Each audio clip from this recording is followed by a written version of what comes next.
जिनको भाई साहब जेई एडवांस का पेपर देना है 2027 में। तो कैसे आपको जो है आगे आने वाला जो आपका 1.5 साल है, कैसे आप उसमें बेटर कर सकते हो, या क्या आपको करना चाहिए, क्या आपको नहीं करना चाहिए। आप इतने गए गुजरे नहीं हो बेटा कि आप एडवांस नहीं निकाल सकते। आप बिल्कुल निकाल सकते हो, डेफिनेटली निकाल सकते हो। रो रहा है बैठ के, मैं क्यों रो रहा है? अरे सर मेरे 38% मार्क्स है। अब 38% मार्क्स तो बुरा थोड़ी ना है। सारी क्लास जिन्होंने बच्चे सारी अटेंड की हो, ऐसे बच्चे मुश्किल से 20% या 25% बचते हैं। चाहे कुछ भी हो जाए, आपकी रेगुलरिटी नहीं टूटनी चाहिए, कंसिस्टेंसी नहीं टूटनी चाहिए, क्लास नहीं छूटनी चाहिए। हेलो माय डियर स्टूडेंट्स, तो ये एक छोटी सी वीडियो मैं लेके आया हूं आप लोगों के लिए, स्पेशली उन बच्चों के लिए जिनको भाई साहब जेई एडवांस का पेपर देना है 2027 में। दैट मींस वो बच्चे जो इस वक्त 11th क्लास में हैं, वो बच्चे जो इस वक्त अर्जुना 1.0 में है, अर्जुना 2.0 में है, 3.0 में है या 4.0 में आने वाले हैं, या फिर किसी भी इंस्टीट्यूट में 11th क्लास की ऑफलाइन या ऑनलाइन क्लास में पढ़ाई कर रहे हैं। तो कैसे आपको जो है आगे आने वाला जो आपका 1.5 साल है, कैसे आप उसमें बेटर कर सकते हो, या क्या आपको करना चाहिए, क्या आपको नहीं करना चाहिए, ये डिस्कशन में एक छोटी सी वीडियो के माध्यम से आपके सामने लेके आया हूं। तो सबसे पहले मेरे भाई, आपको कुछ चीजें आपको क्लियर होनी चाहिए कि आपको आपके साथ बेसिकली होने क्या क्या वाला है, ये आपको पता होना बहुत जरूरी है कि आपने भैया पढ़ाई तो स्टार्ट कर दी है। जैसे मैं आपके अभी के बारे में बात करूं, अभी चल रहा है अगस्त मिड। मैंने कहा ठीक है भाई साहब, अगस्त मिड चल रहा है, तो ये चीज आपको पहले से बिल्कुल बढ़िया तरीके से क्लियर होनी चाहिए कि क्या चीजें आगे आने वाली है, तो आपका वहां पे क्या बेस्ट डिसीजन रहने वाला है। जैसे कि सबसे पहले मैं आपको बात करूं, सर अभी चल रहा है भाई साहब अगस्त, आप जहां कहीं भी पढ़ रहे हो, आप जहां कहीं भी पढ़ रहे हो, तो आपका जो सिलेबस है वो डिपेंड्स ऑन द बैच। जनवरी से लेके, कहां लिखा भाई साहब, कहां लिखा था भाई साहब, जनवरी से लेके फरवरी के बीच में कुछ सिलेबस कहीं किसी किसी बैचेस में जनवरी में कंप्लीट हो जाएगा, कहीं कहीं फरवरी में कंप्लीट हो जाएगा, कहीं जनवरी और फरवरी के मिड में हो जाएगा, हो सकता है फरवरी फर्स्ट वीक, फरवरी सेकंड वीक। तो कुल मिला के जनवरी फरवरी में आपका जो 11th क्लास का सिलेबस है वो आपका मेरे भाई क्या हो जाएगा, कंप्लीट हो जाएगा। कुछ बच्चों का पहले भी हो सकता है, कुछ बैचेस अगर सपोज जिनकी रेगुलर क्लास चलती है, रोजाना क्लास सच्ची है, 6 की 6 क्लास रोज चलती है, तो ऐसा भी हो सकता है कि कुछ बच्चों का सिलेबस जो है वो जनवरी से पहले भी खत्म हो जाए। तो मैं जो एक आमतौर पर एक एवरेज लेके चल रहा हूं, तो ऑन एवरेज जो हमारे सारे बैचेस हैं वो जनवरी के लास्ट तक या फरवरी के फर्स्ट सेकंड वीक तक हमारे कंप्लीट हो जाते हैं। मैंने कहा ठीक है भाई साहब, ओके सर, ये तो हो गया आपकी 11th क्लास की प्रिपरेशन। ठीक है भाई साहब, उसके बाद फरवरी और मार्च आप रहते हो फ्री, जिसमें आपके स्कूल के थोड़े बहुत एग्जामिनेशन होते हैं। मैंने कहा ठीक है भाई साहब, फिर क्या होता है सर, फिर हम जाते हैं भाई साहब अप्रैल में, और अप्रैल में हमारा स्टार्ट हो जाता है ऑलमोस्ट सब जगह पे 12th क्लास। ठीक है सर जी, ओके ठीक है भैया, 12th क्लास स्टार्ट हो जाता है। 12th क्लास की प्रिपरेशन जोर शोर से चल रही होती है। फिर नवंबर दिसंबर के बीच में, नवंबर एंड या दिसंबर फर्स्ट वीक या दिसंबर सेकंड वीक में, आपकी जो 12th क्लास का सिलेबस होता है मेरे भाई, वो क्या हो जाता है, तुम्हारा खत्म हो जाता है। मैंने कहा ठीक है भाई साहब, खत्म हो जाता है, और फिर तुरंत उसके 1-1.5 महीने के बाद आपका जनवरी लास्ट वीक में जेईई मेंस का फर्स्ट अटेम्प्ट होता है।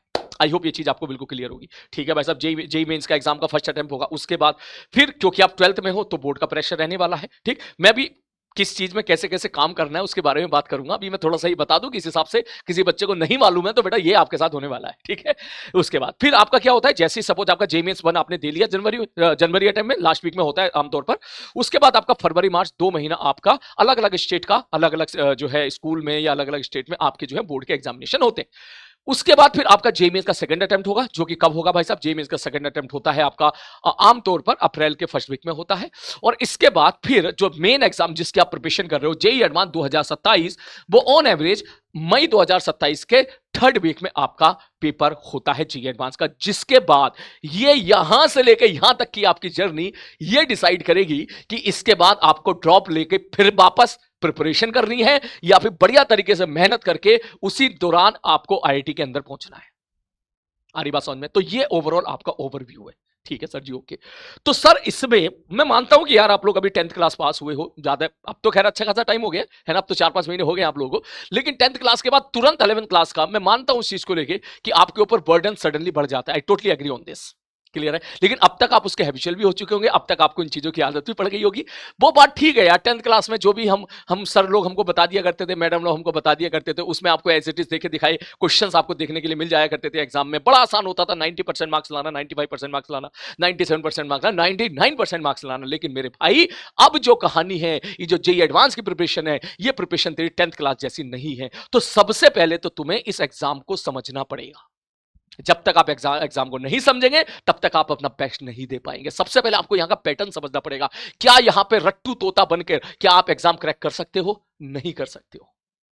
आ रही बात समझ में? नहीं कर सकते हो। इसका मतलब ये एग्जाम क्या चाहता है? ये एग्जाम चाहता है भाई साहब इस चीज को, ये चीज फाइंड आउट करना कि आप में से कितने बच्चे ऐसे हैं जो कंसेप्चुअली चीजों को पढ़ाई कर रहे हैं, कितने बच्चे ऐसे हैं जो बढ़िया तरीके से मेहनत कर रहे हैं। तो हमें जिस एग्जाम की हम लोग प्रिपरेशन कर रहे हैं, हमें अपने आप को उस एग्जाम के हिसाब से डालना पड़ेगा। हमें प्रिपरेशन करनी है मल्टीपल चॉइस क्वेश्चन की, हमें प्रिपरेशन करनी है ऑब्जेक्टिव टाइप के सवालों की, हमें प्रैक्टिस करनी है इंटीजर टाइप के क्वेश्चंस की, हमें जो प्रैक्टिस करनी है मैथ्स कॉलम की। बेसिकली जो एग्जामिनेशन हम देने वाले हैं, हमें उस हिसाब से अपने अपने आप को ढालना पड़ेगा, अपनी स्पीड को उस हिसाब से चेंज करनी पड़ेगी, अपनी एक्यूरेसी को उस हिसाब से चेंज करनी पड़ेगी। यहां पे ये काम नहीं चलेगा कि सिली मिस्टेक्स कर दी भाई साहब, 4 सवाल सिली मिस्टेक्स में गलत करके आ गए और फिर कहो कि भाई निगेटिव हो गया। इन चीजों पे काम पाना पड़ेगा। अरे बात समझ में? खैर ये चीज तो मेरे भाई बात की है। सबसे पहला जो प्राइमरी प्रॉब्लम जो बच्चों को आमतौर पर देखने के लिए मिलता है वो ये है कि आपका जो अभी वक्त चल रहा है वो सबसे गोल्डन टाइम चल रहा है।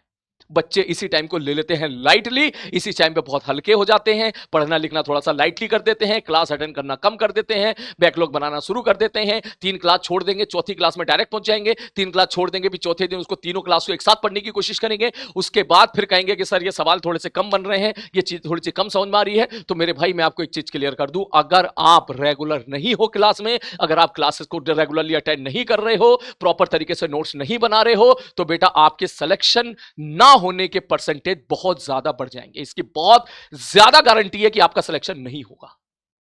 आ रही बात समझ में? क्योंकि देख कंपटीशन तो यहां भी आसान नहीं है भाई साहब। कम से कम 13 से 14 लाख बच्चे पेपर देते हैं। आप खुद सोचो 13 से 14 लाख बच्चे पेपर देने जा रहे हैं। यहां पे 13 से 14 लाख बच्चे पेपर देंगे, यहां पर और यहां पर। उसमें से अगर एडवांस के बारे में बात करूं तो 8 से 9,000 सीट है, मतलब लेस देन 1%। इसका मतलब आप इस चीज को सोचो कि भाई साहब 100 बच्चे अगर आपके साथ पेपर देने गए आपके एग्जामिनेशन सेंटर में, तो 100 में से इस बात की भी गारंटी नहीं है कि किसी एक का भी सिलेक्शन हो पाएगा।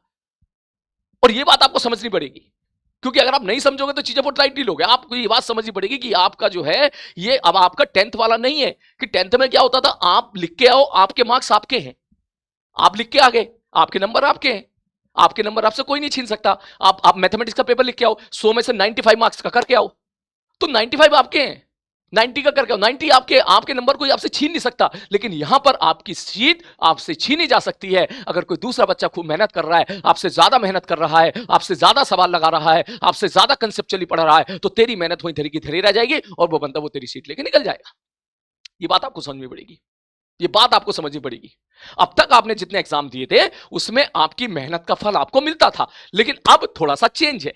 अब जो जितनी ज्यादा मेहनत करेगा, जो जितनी ज्यादा पूरी जान लगा के पढ़ेगा, जो जितना सिंसियरिटी तरीके से पढ़ेगा, वो उस रेस में उतनी जल्दी आगे निकलेगा और आईआईटी में सेलेक्ट होने की पॉसिबिलिटी प्रोबेबिलिटी उसकी सबसे ज्यादा होगी। तो सबसे पहली बात इन शॉर्ट तो मैं आपको ये कहने वाला हूं बेटा, इस चीज को समझो, आपका बहुत गोल्डन टाइम चल रहा है। किसी भी केस में ना ही क्लास छोड़नी है, ना ही आपको होमवर्क छोड़ना है, किसी भी केस में ना ही बैकलॉग बनने देना है। Whatever be the reason देख कोई नहीं सुनता। मेरी बात समझ, तू मेरी बात समझ।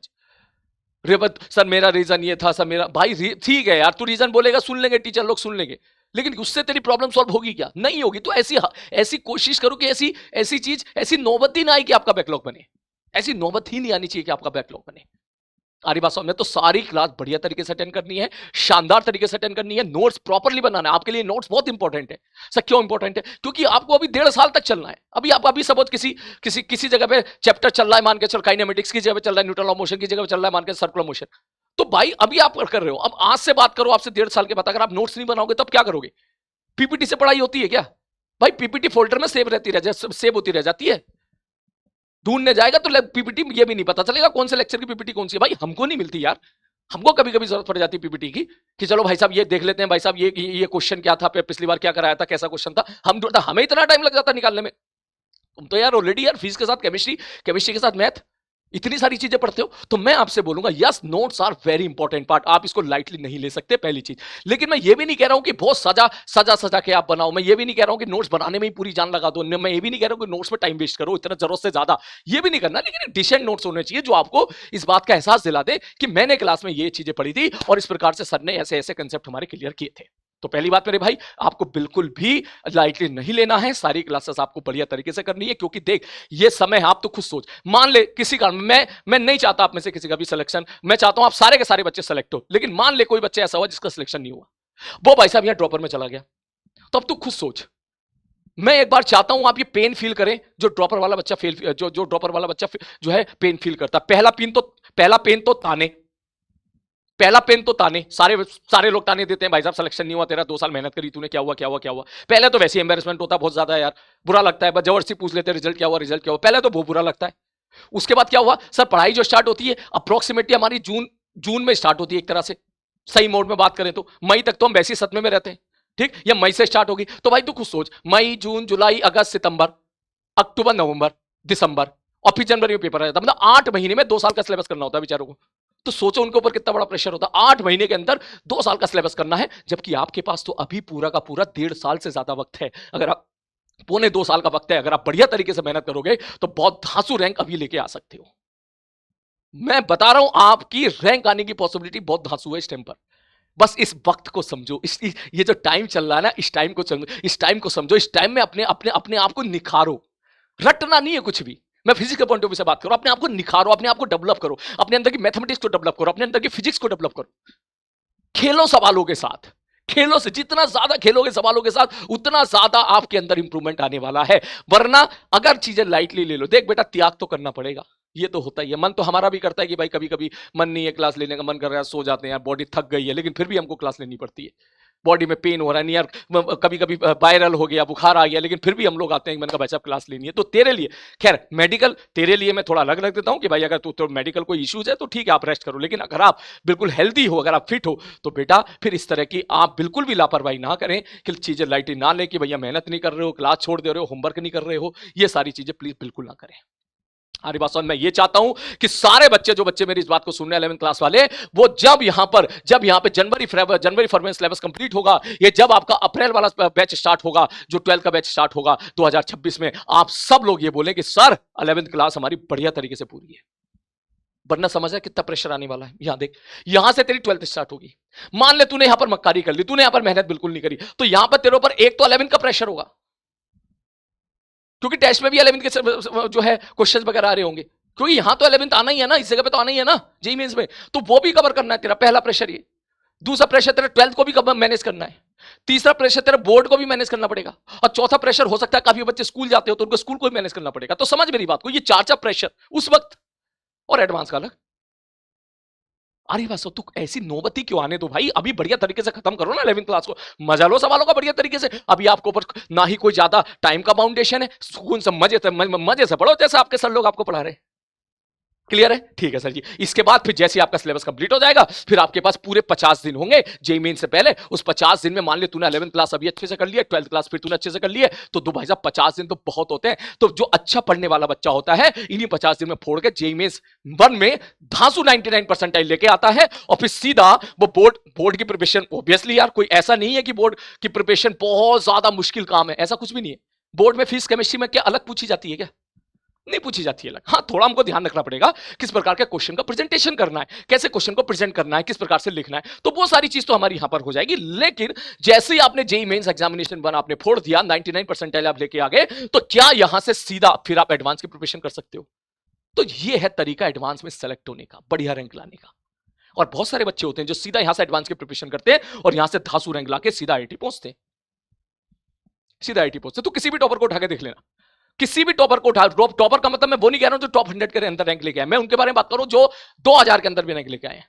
मेजॉरिटी बच्चे वही होते हैं जो जेईई मेंस 1 बढ़िया तरीके से फोड़ चुके होते हैं, और फिर जाके फिर वो सीधा एडवांस की प्रिपरेशन कर रहे होते हैं, सीधा एडवांस की प्रिपरेशन कर रहे होते हैं। वो यहां से यहां जंप तभी मार पाते हैं जब वो यहां से लेके यहां तक अपना काम ईमानदारी के साथ सर 11 के टाइम पे अच्छे से 11th और 12th के टाइम पे अच्छे से 12th जब कर रहे होते हैं।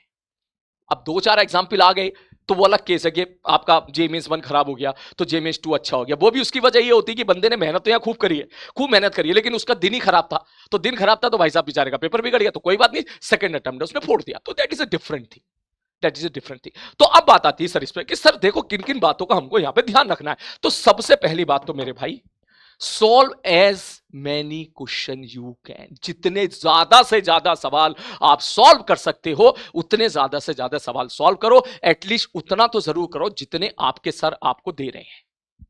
आ रही बात समझ में? मैं देने का मतलब, क्वेश्चन देने का मतलब क्या हो गया? होमवर्क। आप जानते हो कि आपके सर लोग आपको होमवर्क देते हैं, आप होमवर्क करो। मैं सीरियसली बता रहा हूं, ऑनलाइन क्लास में सिलेक्शन परसेंटेज कम होने का एक मेजर रीजन यह है कि बच्चा खुद से सवाल ट्राई नहीं करता है। बच्चा बस देखना चाहता है कि मास्टर हमको सवाल कर करके दिखा दे। बच्चा देखना चाहता है कि मास्टर हमको सवाल पढ़ पढ़ के दिखा दे। सवाल पढ़े मास्टर, उस लाइन का मतलब समझाए, फिर दूसरी लाइन पढ़े, फिर उस लाइन का मतलब समझाए, फिर तीसरी लाइन पढ़े, फिर उस लाइन का मतलब समझाए, फिर उसको सॉल्व करे, फिर उसमें वैल्यू पुट करे, कोई फॉर्मूला इस्तेमाल हो रहा है तो वो वैल्यू पुट करे, और वैल्यू पुट पुट करके फाइनल आंसर निकाले, और फिर उसके बाद और बच्चा बैठ के बस देखे, बच्चा कलम ना चलाए, बच्चा बस देखे। और बच्चे को लगता है कि उसने समझ लिया। बेटा तूने समझ लिया, ये बात सच है, समझ लिया, लेकिन ये वही कहानी होगी कि आप क्रिकेट देख रहे हो, भाई साहब बैठ के थोड़ी ना क्रिकेट जो है आपको सीख सकता है, बल्ला लेकर उतरना पड़ेगा आपको मैदान में। अगर आप क्रिकेट सीखना चाहते हो तो उसी प्रकार से आपको क्वेश्चन ट्राई करने पड़ेंगे, ट्राई करने पड़ेंगे।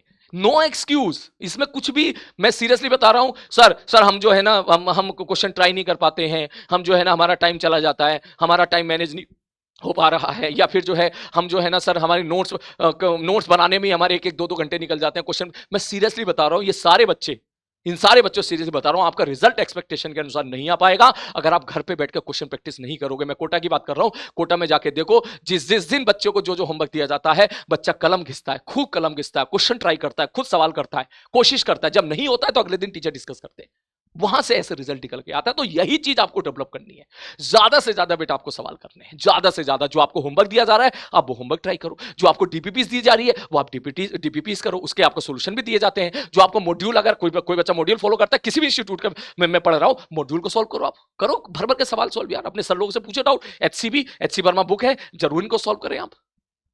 पीवाईक्यू जरूर सॉल्व करें। पीवाईक्यू हमको बताएगा कि बेसिकली हमें किस एग्जामिनेशन में इस चैप्टर से किस प्रकार के सवाल पूछे गए हैं, तो ये आप लगाओ प्लीज। आप पूरी की पूरी ओनली क्लास पे डिपेंडेंट अगर आप रहोगे तो बेटा रिजल्ट आपका नहीं आ पाएगा, मैं पहले बता रहा हूं, नहीं आ पाएगा। प्रैक्टिस बहुत जरूरी है, not only in the physics, सारे सब्जेक्ट में, सभी सब्जेक्ट में प्रैक्टिस बहुत जरूरी है, सभी सब्जेक्ट में। देख, सिलेक्शन में 30% रोल होता है, 30 से 40% रोल होता है क्लास का, 60% रोल होता है होमवर्क का।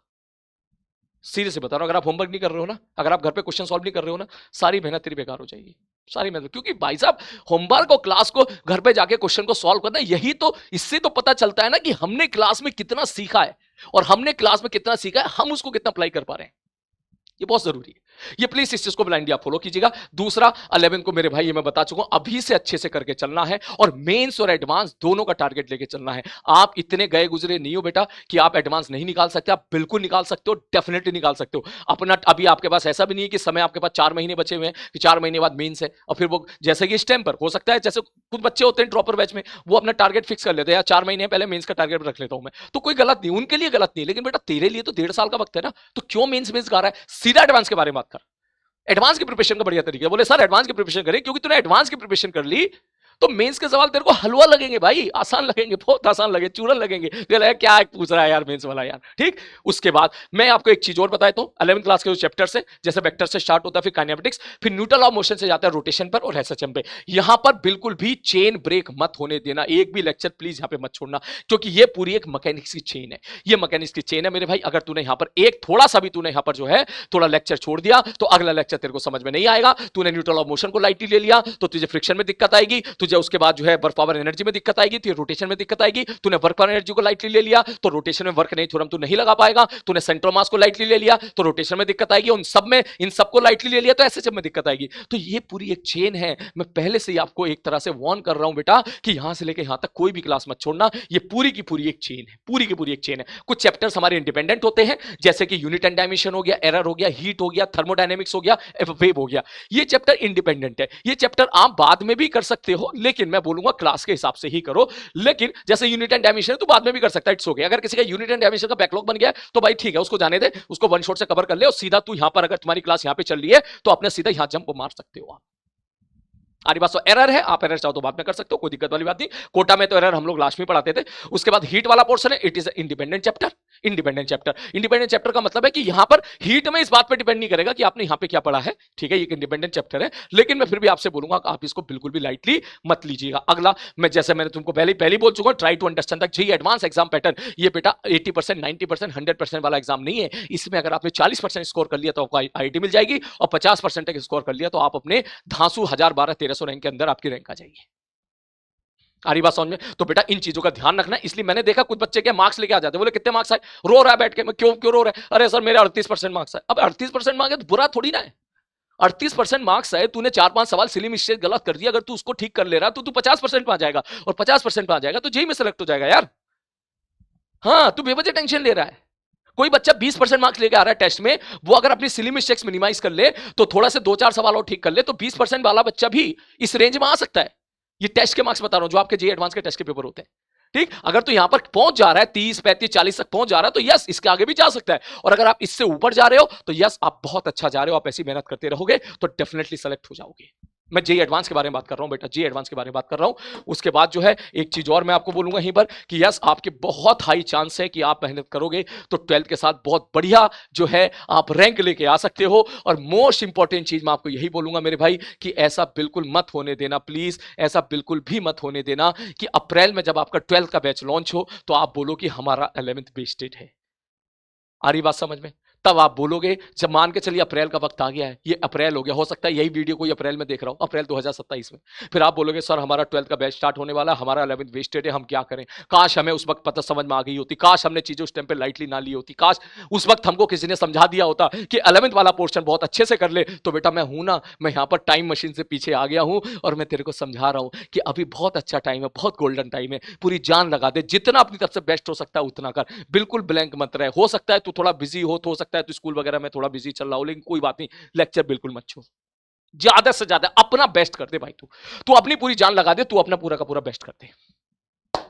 आ रही है बात समझ में? बस इन्हीं बातों का बेटा ध्यान देना है। मैं एक बार फिर से रिपीट कर देता हूं, ज्यादा से ज्यादा सवाल करने, कोई भी क्लास नहीं छोड़नी है, एडवांस ओरिएंटेड होकर पढ़ना है, खूब एडवांस के सवाल लगाओ, खूब पढ़ो, क्वेश्चन प्रैक्टिस करो, एचसीबी लगाओ, डीपीपी लगाओ, मॉड्यूल लगाओ, ठीक है, होमवर्क खूब सॉल्व करो, अपने टीचर्स को ब्लाइंडली फॉलो करो बेटा, यही है सिलेक्शन का मूल मंत्र। और सीरियसली बता रहा हूं मैं, यही बात, रोज की क्लास रोज अटेंड करो। और सीरियसली बता रहा हूं मैं बात, जितने बच्चे बैच के पहले दिन अटेंड करते हैं ना क्लास, लास्ट में अगर मैं बात करूं, लास्ट क्लास जो सारे वो ऐसे बच्चे जिन्होंने सारी क्लास अटेंड की हो, सारी क्लास जिन्होंने बच्चे सारी अटेंड की हो, ऐसे बच्चे मुश्किल से 20% या 25% बचते हैं। ऑफलाइन क्लास में भी ये होता था, ऑनलाइन में भी यही होता है आमतौर पर। तो मेरे भाई तुम्हारे लिए सबसे प्राइमरी ये है, चाहे कुछ भी हो जाए, आपकी रेगुलरिटी नहीं टूटनी चाहिए, कंसिस्टेंसी नहीं टूटनी चाहिए, क्लास नहीं छूटनी चाहिए। जो लास्ट तक टिके रहता है, जो लास्ट तक टिके रहता है, उसके सिलेक्शन की प्रोबेबिलिटी बहुत ही ज्यादा होती है। आगे बात समझ में क्लियर है? तो चलो, wish you all the best. इससे ज्यादा मैं ओबीसी 20 मिनट हो गई है, अगर मेरी सारी बात समझ में आ गई है बेटा, तो नीचे मुझे एक प्रॉमिस करो सारे बच्चे कि यस सर, हम पूरी जान लगा देंगे, 11th क्लास में बढ़िया तरीके से मेहनत करेंगे, ठीक है, और खूब एक एक सवाल के साथ ज्यादा से ज्यादा क्वेश्चंस लगाएंगे, ज्यादा से ज्यादा क्वेश्चन की प्रैक्टिस करेंगे, और भाई साहब पूरी जान लगा देंगे और बढ़िया तरीके से आपको रिजल्ट लगा देंगे। खैर मुझे नहीं, आपको मतलब आपके पेरेंट्स को, आपके गुरुजन को, जहां से भी आप पढ़ रहे हो। क्लियर है? बाकी wish you all the best, खूब मेहनत करो, मिलते रहेंगे इसी बहाने, और टेक केयर।